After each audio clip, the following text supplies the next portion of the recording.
Good evening, ladies and gentlemen. It is the appointed hour of 7 o'clock. I'd like to welcome everyone with great excitement and enthusiasm. We're in person again and with tablets, so we're trying to reduce our paper consumption.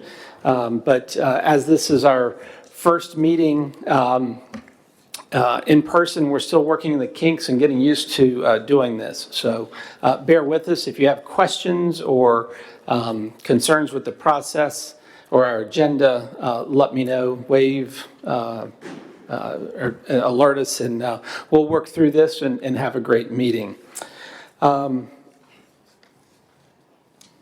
If you all will please stand and join me in a Pledge of Allegiance.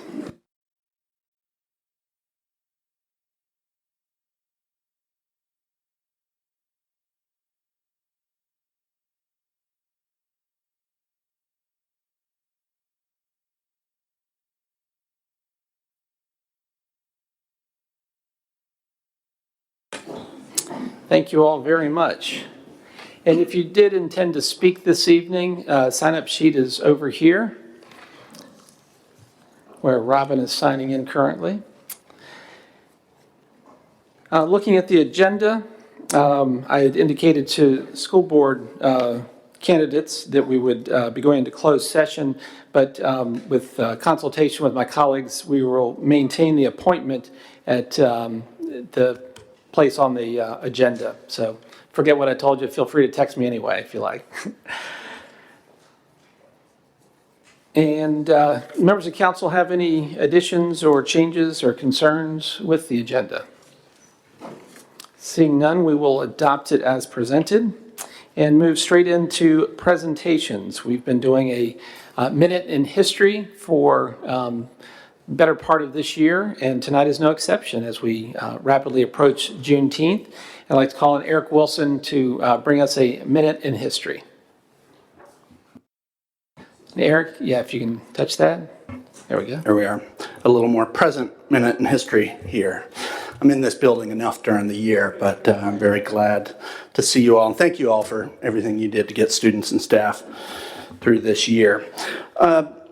So yes, for 1 year now, thanks to your decisions, Juneteenth has been a holiday in the city of Lexington and in the state. It's been a holiday in the state of Texas for 155 years, and for about 3 hours now, it is now a national and federal holiday. If I had slides, which I don't, and I could give some at some point, we could show some of that evolution. We did, the last presentation, we looked at how holidays evolve. We talked how they're chosen. There have been any number of dates which communities, states, regions around this country have chosen to celebrate emancipation from American slavery. And this has become a very central one in past years for a range of different reasons. I can also note that I think this holiday has always had a sense of promise to it and new freedoms and looking to the future, and it's always been colored by the sense of things that are belated. Juneteenth happening 2 months after the surrender at Appomattox, and certainly centuries after the arrival of African slavery in the then colonial Virginia. And I would just add for one local tie, and you can now see this on the recording of the program that we did on Monday night. I was glad to see some of you there on the call, that we recently found out that there were 11 black Union soldiers. So Rockbridge had 65 black Union soldiers, which is a pretty striking number for this area. 11 of them were in Texas. Right about the time of Juneteenth. That's a fifth of them. And one of them died just a couple weeks before that happened. So to think about Appomattox is past, they're serving their country. He doesn't come back, but all that service. So there's a lot of talk about whose holiday is this? Is this a black American holiday? Is it a Texan thing? Texans always claim everything's their thing. This is actually a pretty good claim in their own ways. The woman who's written the book on Juneteenth, Annette Gordon Reed, is the groundbreaking Monticello historian, is herself from Texas and really reflects thoughtfully. Recommend this book highly. It's sleek, it's slim, personal and profound. But to look at what this community is elected to do by saying this is an important date for the community, and how that has helped enable a number of community groups to come together, not just for events that have been happening this week. Our program, Washington Lee, just this afternoon sponsored a film conversation through Africana Studies and other departments. But it's Saturday. I trust you all have seen this remarkable poster around this. This was painted by one of last year's art contest winners, and if you haven't voted in the art contest, you have until, I think, midnight tomorrow, maybe. Make it tonight. To help. There's $2,000 of prizes in, so it can really help students and all generations in doing that. From 12 to 4 on Hopkins Green, there will be a DJ, music, poetry readings, free cookies. There will be informational tables from RHS, CARE, Rockbridge, NAACP, Africana Studies. We'll have library books out there for kids of all ages to show that kind of artistic and educational support as well. And then the featured events will be on Nelson Street, and thank you all for helping those closures to make that a real gathering spot. A steel drum band will play. There's an African drumming and dance ensemble. Earlier, art contest winners will be announced in their raffles that will then send you on your way to find Juneteenth-themed foods in a run of local restaurants. So I just want to acknowledge the different partners involved in this in closing. This has been brought to you first on the list by the City of Lexington.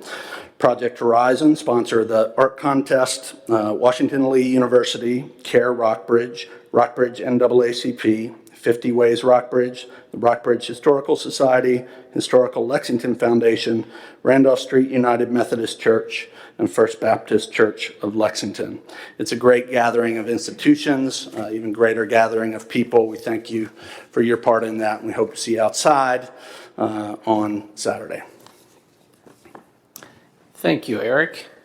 An exciting time to be sure. And just to pile on, I read an article that was about Miss Juneteenth competitions in various places, and I extracted a piece of it from a young lady named Opal Lee, who's 94. She's an activist and former teacher who grew up in Marshall and Fort Worth, Texas. She has for years been campaigning for Juneteenth to become an official national holiday. In 2016, at the age of 89, she walked from her home in Fort Worth to Washington, D.C. to raise awareness of Juneteenth. She says she believes that to fully celebrate the history of the United States and the concept of freedom, the country should hold a national celebration from June 19th through July 4th. Her efforts continue on, but at 89, to walk from Fort Worth to Washington, D.C. is mind-boggling and inspiring, to say the least. So I encourage everyone to continue to learn about Juneteenth and our history and our freedoms. Again, thank you, Eric. Next item on the agenda is consideration of the minutes. You have your June 3rd minutes in your packet, and unless there's an objection, we'll approve those as presented. Next item is citizens' remarks and comments, and again, thrilled to be here in person and sharing time with everyone. We ask that as you make your comments to City Council, that you stand at the podium, state your name and address for the record for the clerk to record. We ask that you make your comments to the council as a whole. We ask that you be brief and state your position and provide facts. Any written statements or supporting materials should be given to the clerk for distribution. Debate is prohibited. This is a time for us to hear what you have to say, and we ask that you speak clearly because we want to hear what you have to say. Depending upon the circumstances, we tend to limit your comments to 3 minutes, but we will, I think we have a small gathering, excited to be here. We don't have any letters to read, I don't think, tonight by council. And so I'd like to welcome Robin LeBlanc to make citizens' comments first. Robin, thank you for being with us. This is Working, right? Yes. Mayor Friedman and council members, what a super thrill to see you in person, and yay vaccines. I'm here as the representative of the community anti-racism effort of Rockbridge. I think you are all familiar with our work. Tonight on your consent agenda is a request for the street closure for the 6th annual Martin Luther King Jr. Community Parade. And we just want to take this opportunity as the beginning of the 2022 publicity campaign to turn out our community members, just to say a couple brief words about that parade.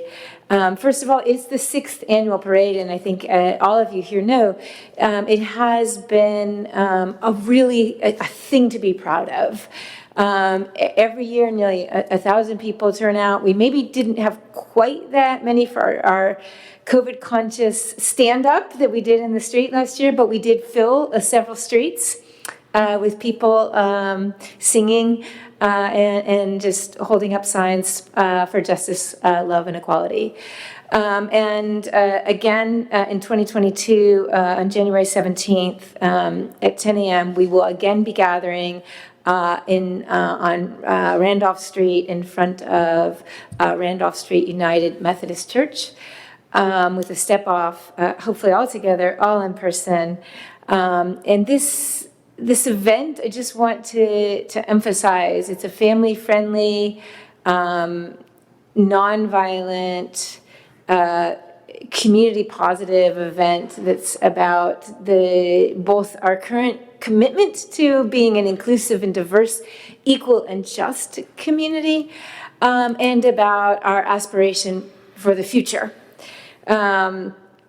We know that there's still a lot of markers in our community that seem to indicate that we're a community with a deep nostalgia for the Confederacy, but I think it's fair to say that to anyone who turns out on Martin Luther King Day, that we're a community with a really powerfully heartfelt commitment to both celebrating the extent to which we are diverse today and to moving forward in a peaceful and inclusive, just and equal way.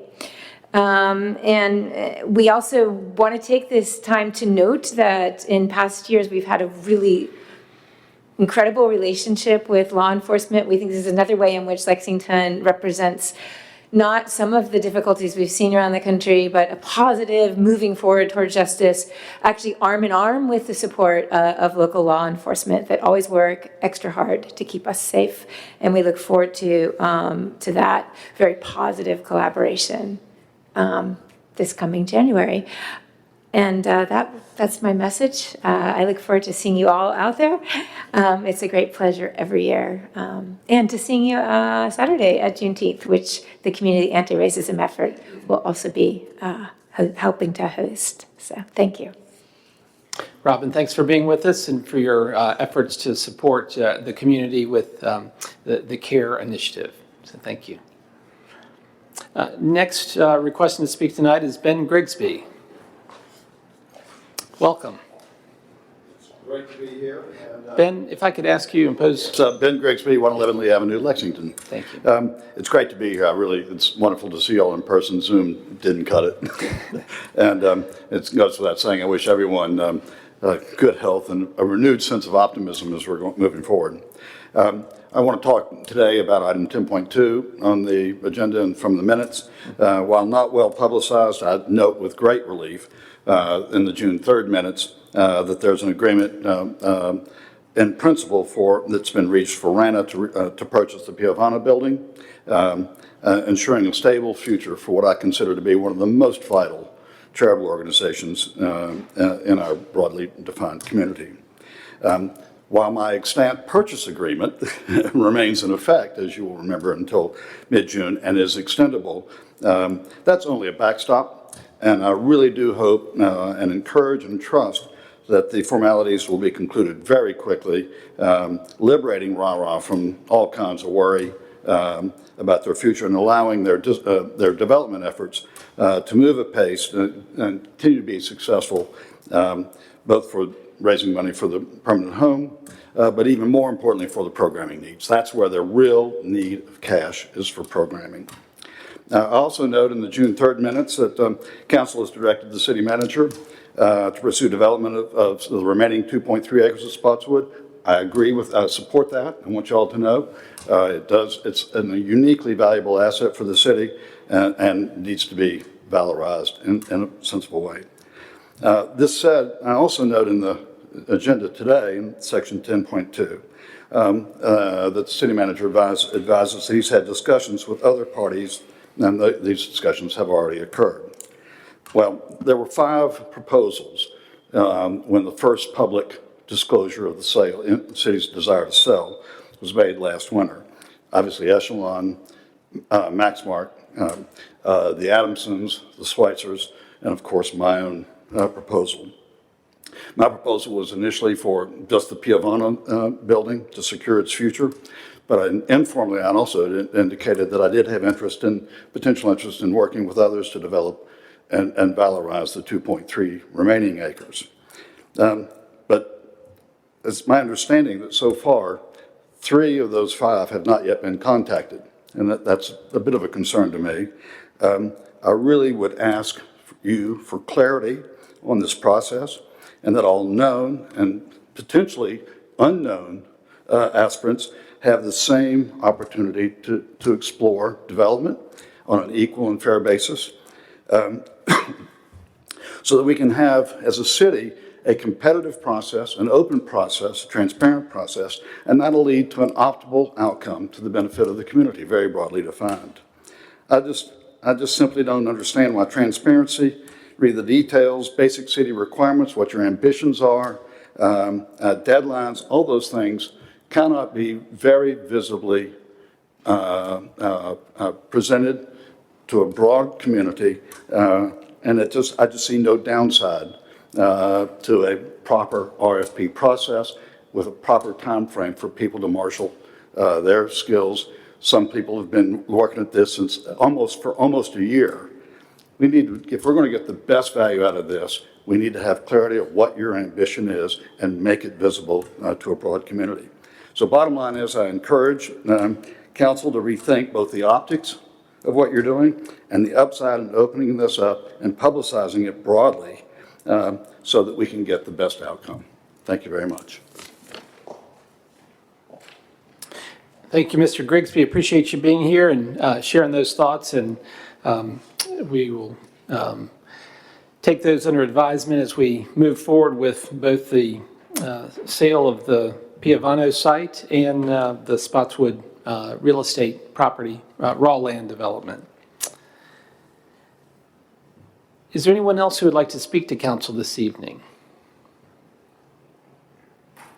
Very good. Thank you. Next item on the agenda is unfinished business, and 10.1, appointment of candidates to the Lexington City Council School Board for 2 3-year terms beginning July 1, 2021 and ending June 30, 2024. We are indebted to Katie Macy, Katie Schuster, and Michael Saunders for enduring our grilling at the last meeting, and in no particular order, and grateful for the whole community is grateful for your all's willingness to put yourselves forward. And at this time, I'd like to ask council for their consideration. I move that we appoint Michael Saunders and Catherine Schuster to the City of Lexington School Board for 2 3-year terms beginning July 1st, 2021 and ending June 30th, 2024. Second. Very good. And for clarification, each of them gets to serve 1 term, right? Not 2 terms, but just making sure. Very good. We have a motion and a second. Is there any discussion? I just want to take the chance to thank Katie Macy, Katie Schuster, Michael Saunders for the interest in serving our community on school board. We all prioritize education. We all know that. 3 people came forward to serve on school board. It's a tough job at times. It's an important job all the time. And so we're really fortunate. And I just look forward to two new folks joining that school board. I wish that we had 3 seats to appoint, and the decision would have been easy. Indeed. I would ask for a roll call vote. Ms. Strawn? Aye. Mr. Ziegler? Aye. Mr. Alligood? Mr. Ayers? Ms. Alexander? Aye. Motion carries unanimously. Katie and Michael, look forward to your service to the community and the children of our community in particular. And having been on the school board and a few others up here having served on the school board, we hold ourselves out as a resource. If you have questions, things that we can do to support you. The city school board budget represents about half of the normal city budget. So it is a tall task, a big order, and the training that's available, I encourage and implore you to make use of it and ask lots of questions. So good luck, and thank you all very much for your willingness to serve our community. Next, I'd like to call on the city manager for an update on the Spotswood development. Thank you, Mr. Mayor, and I'd like to thank Mr. Grigsby because he touched on many of the elements I would have touched on. But I will say, when this agenda went out and the briefing was prepared, we had not seen an agreement between RARA and the city. I believe that may have changed now, and I'll leave that up to our city attorney to report on the details of that. Discussions with other parties, I have contacted 2 of the parties, and Mr. Grigsby suggested, and I will contact the other 3 to let them know that proposals and updated proposals will be accepted until August 1st. Obviously, that could be extended, but from what I heard from City Council at our last meeting, that seemed to be an appropriate date at that time. So at this time, I don't have any recommendations for City Council as to actions that are specifically needed this evening. Again, I would await our city attorney's report as to whether or not there's any action on an agreement. I understand a draft agreement has been prepared and presented. So that's my report on that item, Mr. Mayor. Thank you, sir. Next item on the agenda is consideration of a cigarette tax. And my understanding is our neighbors to the east took up this issue and failed to pass a cigarette tax, and even more so, perhaps took no action to even move forward with any type of concept. Is that accurate? So it was intended for the entire community to move forward with that, or all jurisdictions. I'm not sure how council wants to handle that, but would certainly understand if you want to table it, or. I'd say we table it. Very good. I see if the city manager thinks it should be on the agenda again, please do so. So. Hold it until updates where there may be some unity. Absolutely. Thank you. Very good. Thank you, Mr. Ziegler.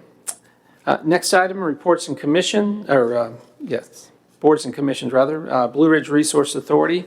Mr. Smith's not here, but we had a meeting this past Monday, and things are moving forward with the financing as well as the construction of cell. Everything contingent upon approval by DEQ, so somewhat standard business as usual. However, I can't remember if it's been reported. Ray York, who has served for almost 2 years as the executive director for the authority, has tendered his retirement, and as of September 1 will be retiring. And the board is in the process of moving forward with developing a new job description with some recommendations from Ray and seeking a new director. Main Street Lexington.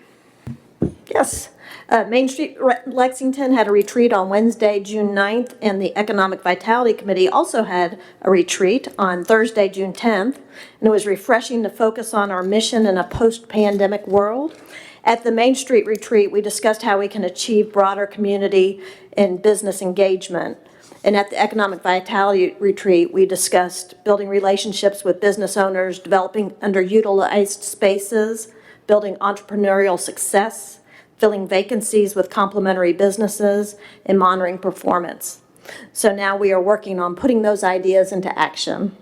And also, don't forget the Children's Bike Parade on Saturday, July 3rd. And that's all I have. Thank you, Ms. Strawn. Any questions for Leslie? Planning Commission. The Planning Commission met last Thursday, June 10th, and we had an application by Russ Orson for a site plan review for the General's Retreat property at 205 and through 211 East Nelson Street. And the application was approved by the Planning Commission 5-0 and will come before council at our July 1st meeting. And we also began discussing a new zoning ordinance regulating small cell facilities. And that's all I have, unless there's any questions. Yeah, no question, but I'll just remind everyone that our next meeting, July 1, we plan to have a work session prior to our regular council meeting, which will be a joint meeting with the Planning Commission, working with John Driscoll to set that agenda. But a big piece of it is to talk about how the Planning Commission and City Council can work collaboratively and the work of Planning Commission into the future. Regional Tourism Board, Mr. Ayers. Thank you. Regional Tourism met on June 16th. It was our first meeting in person since the start of the pandemic. Tourism Director Gene Clark shared the news that Natural Bridge State Park will soon have a new owner. The nonprofit Trust for Public Land has agreed to take ownership of the bridge and surrounding 1,500 acres temporarily until the last $6.1 million in loan debt can be paid off, at which point the park will be finally transferred to the Virginia Department of Conservation and Recreation. Currently, the park has been saddled with $579,000 in annual loan repayments, and that money comes out of admissions fees and gift center profits, which means that debt burden has made it difficult for them to make investments in improvements and expansion. By moving ownership to the Trust for Public Land, the annual loan repayments will be reduced to $375,000 for the next 4 years, and it makes it much more likely that state and federal grants can be found to pay off the remaining debt sooner. So Natural Bridge is in a much better place now. Some bad news for regional tourism. Looks like we'll be losing Jerry Price as the tourism's Lexington representative and the board's current chair. He and his wife Deb have decided to move back to Oregon and have put their house on the market, and he's promised to stay on with tourism until their house is sold, but in this market, that probably won't be very long. So. A couple local events to mention. First, Buena Vista hosts its annual Maury River Fiddlers Convention in Glen Maury Park starting tomorrow evening and all day Saturday. And Monday through Wednesday of next week, Virginia Museum of Fine Arts Artmobile will be on site at Natural Bridge State Park, giving visitors a chance to explore works of art featured in Virginia Arcadia, Natural Bridge, and American Art. And I believe everyone on City Council received an invitation to a reception before that. Hope to see you there. Finally, Southern Inn is hosting a series of guest bartender events on Thursday nights in June and July to fundraise for local nonprofits. The series kicked off with an event for Project Horizon last week, which raised over $500 for that organization. And they're doing it tonight with guest bartender Tasha Walsh of Rockbridge Area Hospice. And next week's guest is Ben Worth on behalf of Dabney Lancaster. July 1st is Tracy Lyons from the local Chamber of Commerce. July 8th is Jim Jones of Friends of Natural Bridge. And July 15th is Bobby Wagner for the Rockbridge Area YMCA. These guest bartender events start at 4:30 each Thursday, so come on down to show your support for these local organizations. That's it. Thank you. Thank you, Dennis. I'm inclined to adjourn the meeting and go down to Southern Inn, but we still have work before us. I'll piggyback on your observation. Jim Jones contacted me today and asked City Council if you could let him know if you're able to attend the reception 5:30 to 6 on June 22nd. That reception. Would love to see you down there. And then at 6 o'clock is the Virginia Museum of Fine Arts presentation. So isn't it great to have conflicting things going on instead of canceled for COVID? Very, very excited about that. Rockbridge Area Recreation Organization, Mr. Ziegler.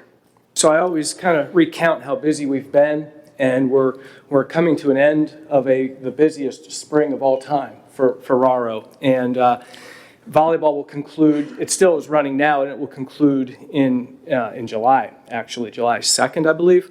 But let me recount a quick story. It was late April or early May, and a woman, Camille Lamb, the head field hockey coach at Southern Virginia, met Mary Harvey Halseth in a store in Buena Vista, and they had a conversation.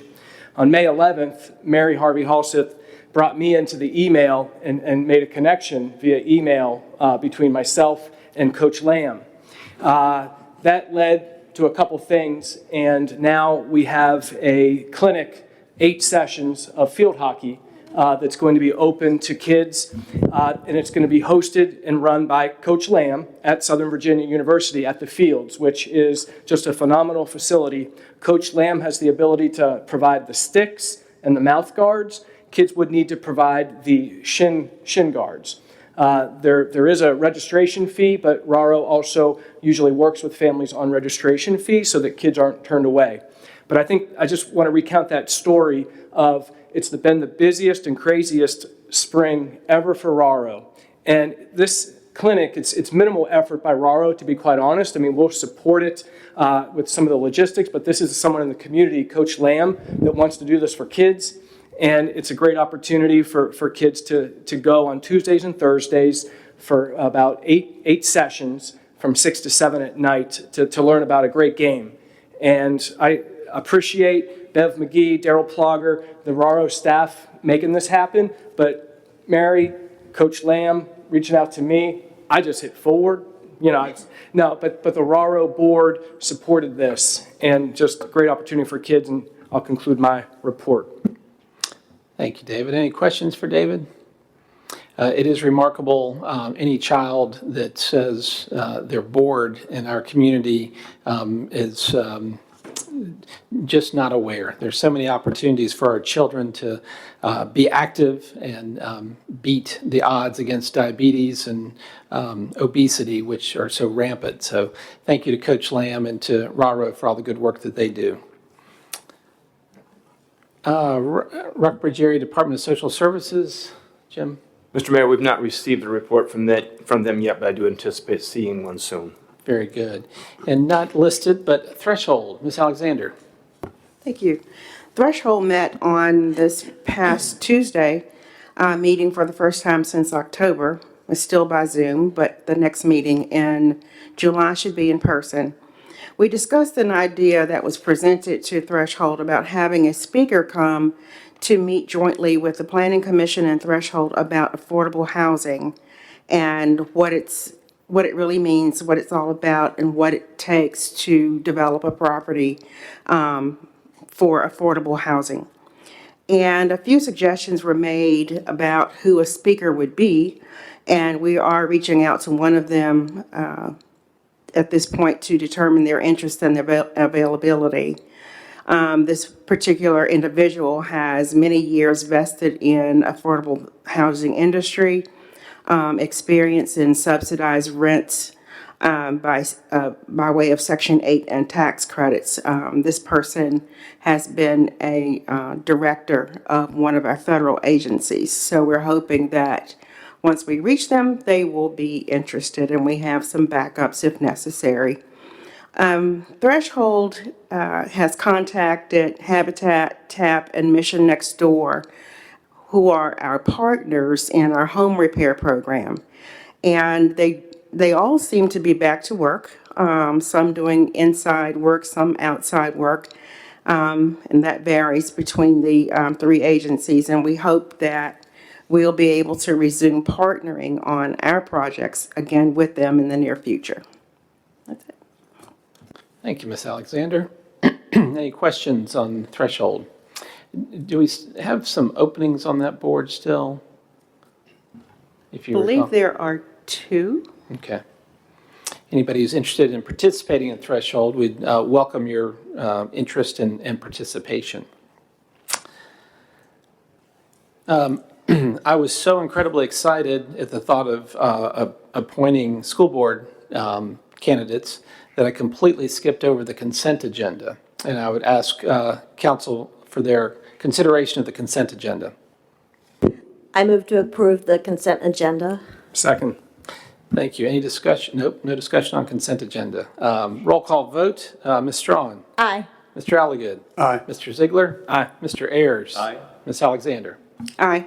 Motion carries unanimously. Thank you all very much, and my apologies. I have a slew of appointments I'd like to bring forward for your consideration, and we'll take them as I toss them to you here. George Graves has, for I think close to 2 decades, served on the Maury Service Authority.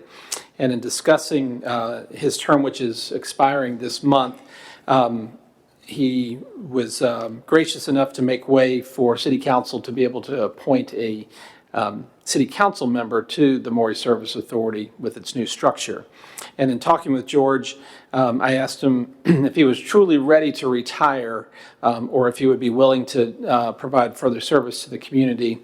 And he was amenable and I'd like to offer his name for the current 4-year term for the Industrial Development Authority. And that would be beginning May 2nd, 2021 and end on May 1st, 2025.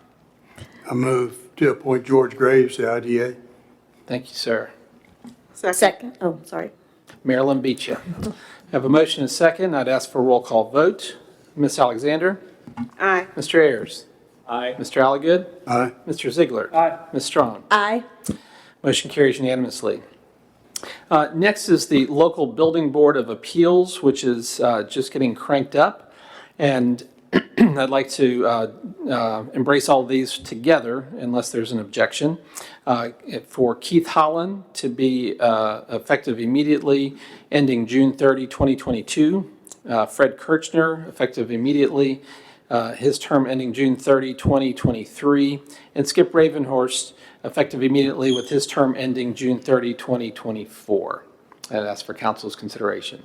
So just a question, so they obviously don't have to live in Lexington to be on that board, and is that a regional board, or is that, I believe it's a regional. okay. Yeah. It's a shared board with the city of Buena Vista. Oh, great. I move to appoint Keith Holland, Fred Kirchner, and Skip Ravenhorst to the Building Board of Appeals. Second.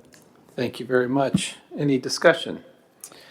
Roll call vote. Mr. Ayers? Aye. Ms. Strawn? Aye. Mr. Alligood? Aye. Mr. Ziegler? Aye. Ms. Alexander? Aye. Thank you all very much. As I mentioned, the Maury Service Authority, we have George Graves, whose term will end this month, and a new term will begin July 1, 2021, and end June 30, 2025. And I would like to bring forward Mr. Charles Alligood. Move to approve Mr. Charles Alligood to the MSA. Second. Dennis with the second. Any discussion? Mr. Alligood, how many years have you been attending those meetings already? Several. Thank you. Thank you for representing us. It won't take long for him to get up to speed. And of course, thank you to George Graves. You know, Absolutely. just thank you very much. Absolutely. Ask for a roll call vote for the motion and second for Charles Alligood for the Maury Service Authority. Mr. Alligood. Aye. Mr. Ziegler. Aye. Ms. Strawn. Aye. Mr. Ayers. Aye. Ms. Alexander. Aye. Motion carries unanimously. Thank you all very much. Next is our RARO board. Scott Rogers has been serving and has applied to continue to serve July 1, 2021 through June 30, 2025. And I'd ask for your consideration. Make a motion to appoint and reappoint Scott Rogers to the RARO board for the 4-year term. Second. Have a motion and a second. I'd ask for, or any discussion? A roll call vote. Ms. Strong. Aye. Mr. Ayers. Aye. Mr. Alligood. Aye. Mr. Ziegler. Aye. Ms. Alexander. Aye. Thank you all very much. Looking at threshold, I'd like to, for council's consideration for July 1, 2021 and through June 30, 2024, a 3-year term for Monique Moore. Move to approve Monique Moore for another 3-year term. Second. Any discussion? Hearing none, roll call vote. Mr. Ziegler. Aye. Mr. Ayers. Aye. Ms. Strawn. Aye. Mr. Alligood. Aye. Ms. Alexander. Aye. Motion carries unanimously.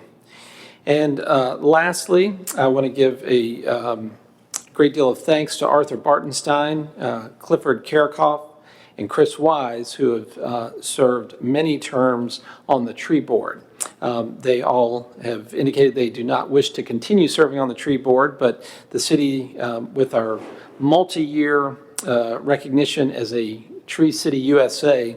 We're grateful to their efforts and their leadership. But I bring before you this evening 5 names for 3-year terms that will run July 1, 2021 and end June 30, 2024. They are as follows: Pam White, Betty Beazle, Dan Kramer, David Rocher, and Janice Friend. And I'll offer those names for council's consideration. And I just say so moved on that one? Absolutely. So moved. Second. I have a motion and a second. Any discussion? Hearing none, roll call vote. Mr. Ziegler? Aye. Mr. Alligood? Aye. Mr. Ayers? Aye. Ms. Strawn? Aye. Ms. Alexander? Aye. Motion carries. Needless to say, we are greatly indebted to the many friends, neighbors, citizens, and kind people who support the efforts and the operations of our city through these volunteer boards. At times can be a thankless job, but it is a great service. Mindful, I embrace quotes and have one to offer to council from Joaquin Prinz. Neighbor is not a geographic term, it's a moral concept. And certainly with the folks in our community, our neighbors that are serving on these boards and commissions is clearly a moral concept that they embrace, and we're very grateful for their service. I'd like to call on the city manager for his report. Thank you, Mr. Mayor. I believe most of us in the community have probably noticed the recent work on Estelle Street and Lewis Street, and that is a gas line replacement project, only the first phase. That project will continue up Washington Street and then head out on Nelson Street east all the way to Walker Street, coming up in the weeks ahead. And obviously we'll see some traffic snarls there and we'll be frustrated. But I think we also need to remember that, like the city, the gas company needs to replace their underground infrastructure and serve the community for decades to come. So we all need to just exercise patience and take different routes, perhaps, as we navigate around the community in the weeks ahead. Staying on the theme of gas lines, earlier this week we had a report of gas smell in Sweet Treats, and as we inspected that, we did find a significant length of gas line that was corrupted, if you will, corroded, and we had to shut the business down. The owners have committed to replacing that gas line, and we do hope, of course, that one of our friendliest and finest businesses is back in business very soon. Very unfortunate, but those things, like anything else, they go over time. We had a brief conversation about revenues in our work session, and as Finance Director mentioned, revenues are really on an upward trend. Their growth is very good these last few months. Sales taxes, meals taxes, lodging taxes look good.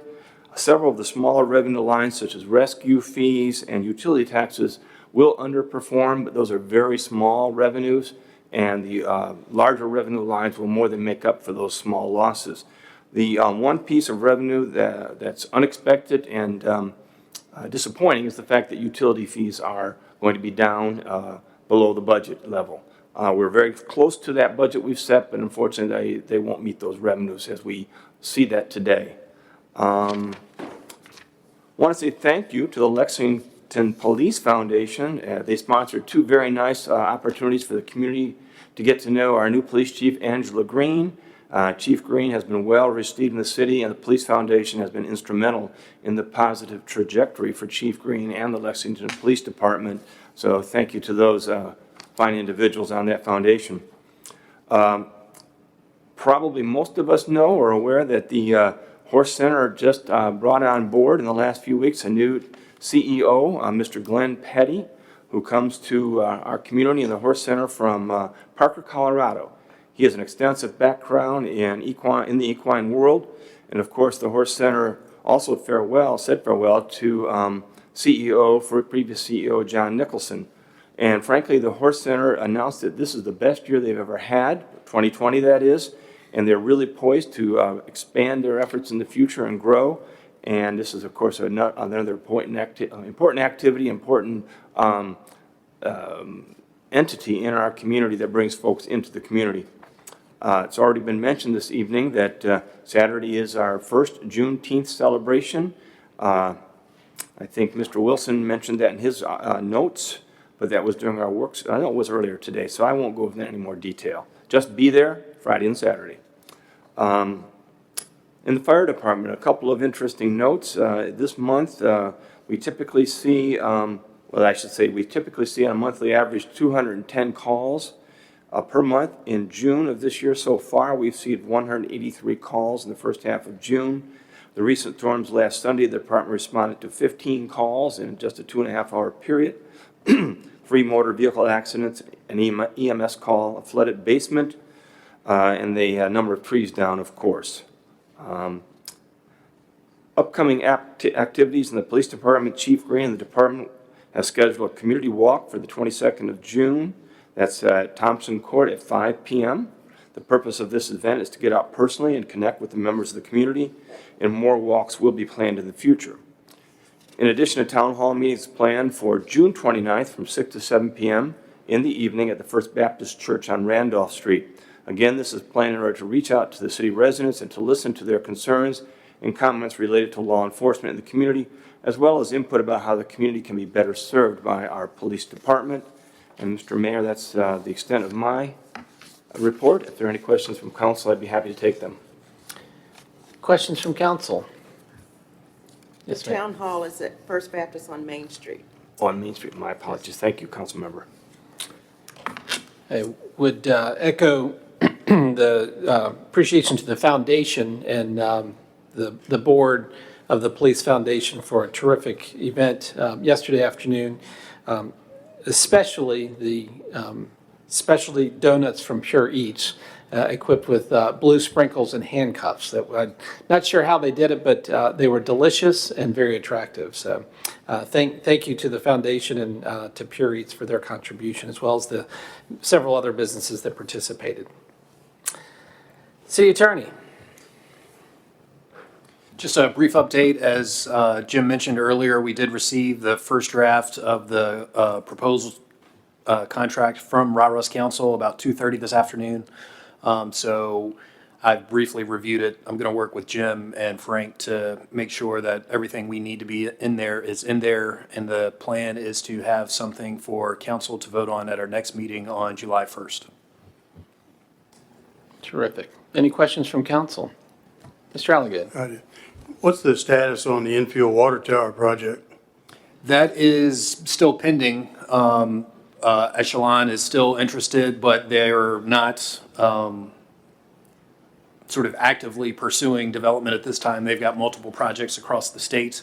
They are aware that the title issue has been settled, and I think it's sort of pending on their calendar. But to my knowledge, and Jim could sort of, if he's had any conversation specific to that ad, but to my knowledge, at this point, there's nothing sort of actively going on. Is there a clock on this? It's a year, which will reset roughly, I've forgotten the date that we put, but it was soon after, probably sometime in April, when we informed Echelon that the title was resolved and, we were prepared to move forward. Thanks.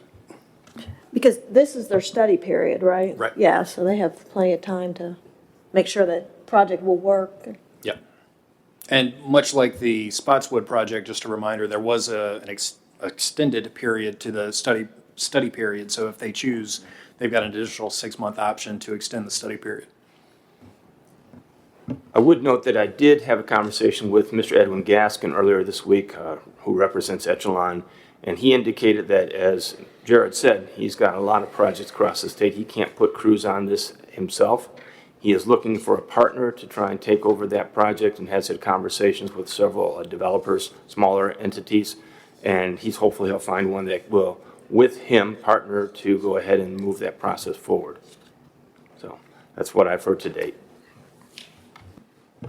And we'll just remind all of council, it's been some time since we embraced that contract, but it provided for a study phase and an opt-out by Echelon if for some reason he wouldn't pursue that. So that we're in that study phase, could be extended, and once the study phase is completed and moving forward, there are other triggers along the way for that development. So if you want details, let the city manager know and he can get the contract Yeah, the information. reason for the question was it's been going on for quite some time.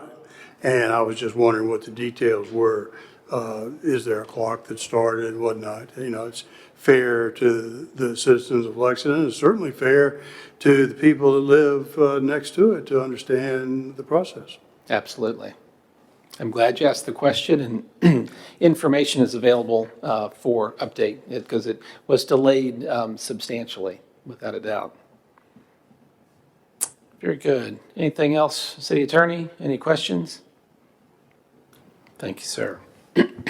Next item on the agenda is new business and consideration of a request to designate the Lower Maury River as a Virginia Scenic River. Didn't know if members of council had any questions. If not, I would ask for your consideration. I move that we request the designation of the Lower Maury River as a Virginia Scenic River. Thank you, sir. Second? Second. I have a motion and a second. Any discussion? I have a question. What does that scenic river designation do for us? Is it like environmental measures that kick in because it's designated as a scenic river? There has to be cleaner water or some conditions associated with that designation? I don't believe there's anything that would change the environmental factors involved, if you will. I think there are some limitations to development along the river going into the future to maintain the beauty and the scenery along the river itself. And of course, that is the purpose for having a scenic river designated, is so you maintain that natural environment. So there may be some limitations on, I say maybe, I'm pretty sure there are limitations on cattle and animals in the river, you know, again, to keep that river water clean. There are some existing ones, but I think they may be strengthened a bit. Is there a budget impact for the city? No, sir. Only to the effect that, you know, people might be more attracted to come here, canoe, and enjoy the Maury River, because when you see that on the map and it says scenic river, it gets people's attention. Well, I view it as a real asset.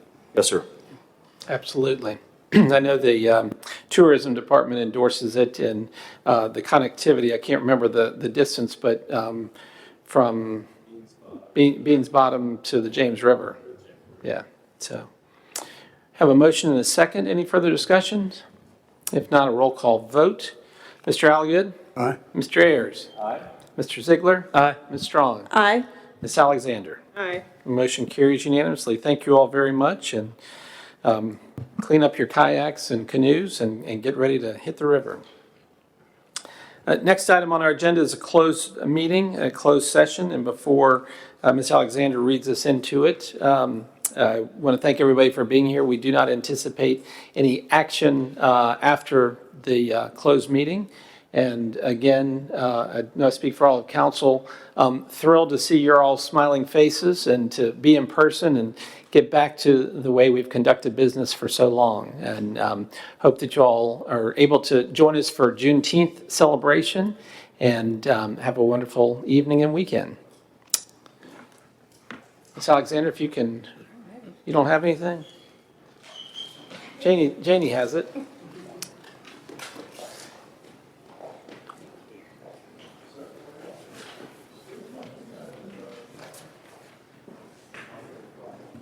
I move that Lexington City Council will convene in a closed meeting in accordance with Section 2.2-3711, subsection A, paragraph 1 of the Code of Virginia, a closed session to discuss the city manager's performance evaluation. Do we have a second? Second? We have a second, and time for a roll call. Ms. Strong? Aye. Mr. Ziegler? Aye. Mr. Alliott? Aye. Mr. Ayers? Aye. And I vote aye. Motion carries. Closed session begins. Thanks for being with us. Who's that?